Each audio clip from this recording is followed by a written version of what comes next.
Assalamualaikum, bonjour, selamat datang kembali di channel Ayu Kadrianti, channel informatif berisi fakta-fakta menarik yang sayang jika kalian lewatkan. Sebelum memulai videonya, jangan lupa untuk menekan tombol subscribe dan nyalakan lonceng notifikasi di HP kalian. Oke, without any further ado, let's move to the topic. Andi Pangerang Pettarani Karaing Bontonompo Arung Macege Matinroe Ripanaikang adalah salah satu pahlawan nasional asal Sulawesi Selatan.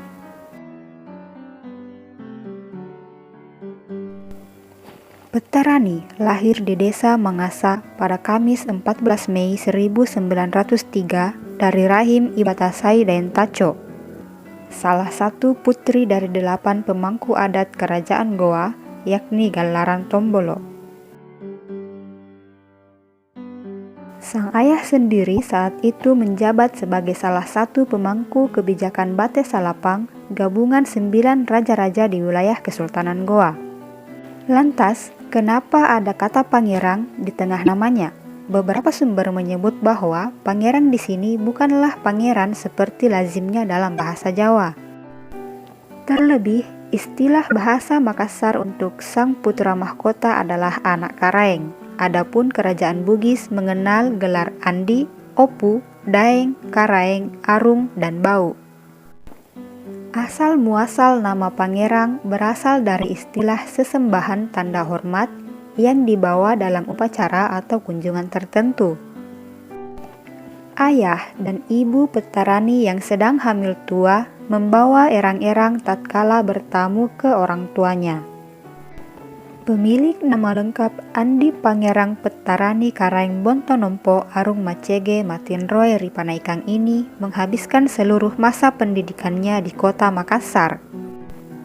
Mulai dari HIS setingkat SD, Mulo setingkat SMP, dan Osvia, sekolah untuk calon pegawai Belanda dari kalangan pribumi. Kendati menghabiskan masa sekolah di lingkungan yang kental dengan suasana kelas atas atau kaum priai, Pettarani remaja enggan terkungkung oleh sekat kelas sosial. Ia senang membaur dengan teman-teman sebayanya dari golongan rakyat biasa. Terlebih, ia mengaku gelar bangsawan membuat pergaulannya lebih banyak diisi rasa segan ketimbang keakraban khas remaja.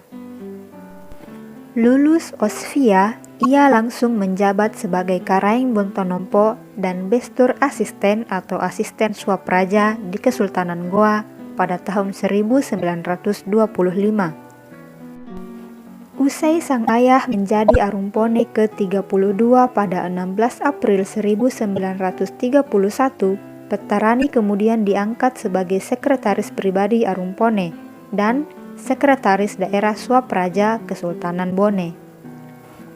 Pada tahun 1942, sebuah intrik sesama bangsawan membuat Andi Mapanyuki harus mencopot Arung Macege, pejabat yang mengurus ekonomi dan pemerintahan sehari-hari. Posisi kosong kemudian diisi oleh Pettarani sendiri. Jabatan Arung Macege diembannya hingga Maret 1946. Lantaran usia Andi Mapanyuki yang tidak memungkinkan untuk bepergian jauh, jabatan PPKI-nya diserahkan kepada Pettarani sebagai salah satu perwakilan dari Sulawesi. 2 kursi lain perwakilan Celebes diisi oleh gerungan Saul Samuel Sam Jacob Ratulangi, yaitu tokoh pergerakan di Manado, dan Andi Sultan Daeng Raja, bangsawan yang berasal dari Bulukumba. Tidak ada catatan tertulis kapan Pettarani tiba di Jakarta untuk mengikuti sidang pertama PPKI. Namun, jika ditilik dari fakta bahwa sidang pertama PPKI dilaksanakan pada Sabtu 18 Agustus 1945, bisa diasumsikan bahwa ia sudah berada di kota tersebut beberapa hari sebelumnya. Yang pasti, Pettarani datang saat terjadi tarik ulur kapan proklamasi kemerdekaan Indonesia. Golongan tua yakni Soekarno, Muhammad Hatta, dan Rajiman Weddiodiningrat Bersikeras PPKI harus bertemu sebelum menyatakan Indonesia merdeka, sesuai yang dikatakan oleh Marsekal Terauchi saat bertemu ketiganya pada 12 Agustus 1945. Sementara golongan muda yang dipimpin Sultan Syahrir mendesak kemerdekaan segera diumumkan. Kabar bom atom di Hiroshima pada 6 Agustus dan Nagasaki pada 9 Agustus telah didengar oleh kalangan pemuda. Terlebih pada 14 Agustus siang, Kaisar Hirohito mengumumkan Kekaisaran Jepang telah kalah perang dan menyerah kepada sekutu.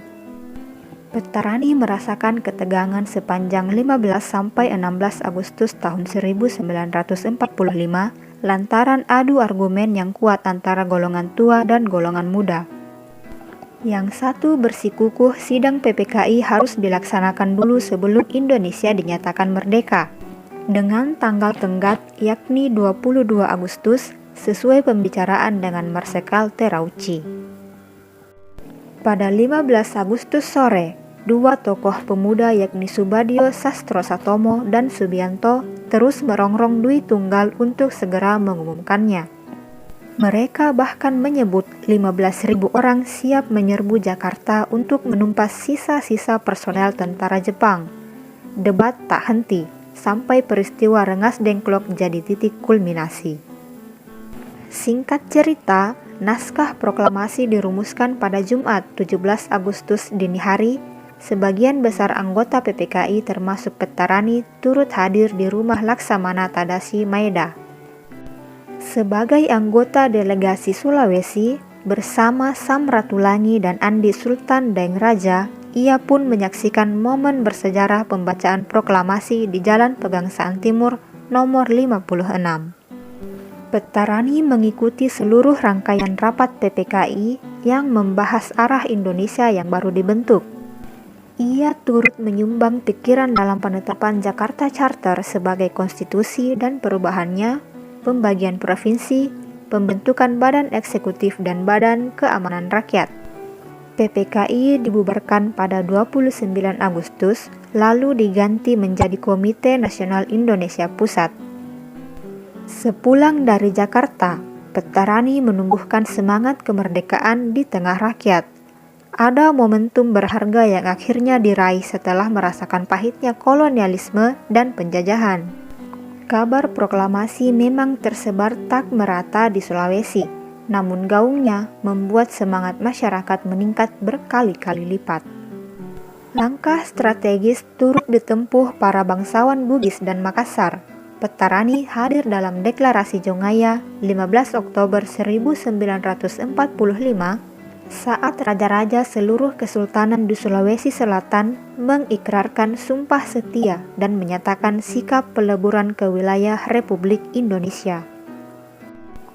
Dukungan penuh pada bendera merah putih ditunjukkan ketika ia bersama sang ayah menolak bekerja sama dengan Nika, kedok Belanda untuk menduduki kembali Indonesia. Alhasil, Andi Mapanyuki dilucuti dari gelar Arumpone secara paksa. Ia dan keluarganya dibuang ke Rantepao, Toraja Utara selama 3 tahun. Setelah bebas dari penjara, beberapa jabatan penting dipegang oleh Andi Pangerang Petarani. Di antaranya yakni Gubernur Sulawesi Selatan pada periode 1956 hingga 1960, serta pembina klub sepak bola PSM Makassar sepanjang dekade 1960-an. Sosok yang dikenal sederhana ini meninggal dunia pada tahun 1975 di Makassar pada usia 75 tahun dan dimakamkan di Taman Makam Pahlawan Panaikang. Semoga informasi ini dapat menambah wawasan kalian. Dan jika kalian merasa video ini bermanfaat, silahkan like dan share sebanyak-banyaknya ke teman-teman kalian agar kita sama-sama tahu. Nantikan video selanjutnya. Thanks for watching. Wassalamualaikum.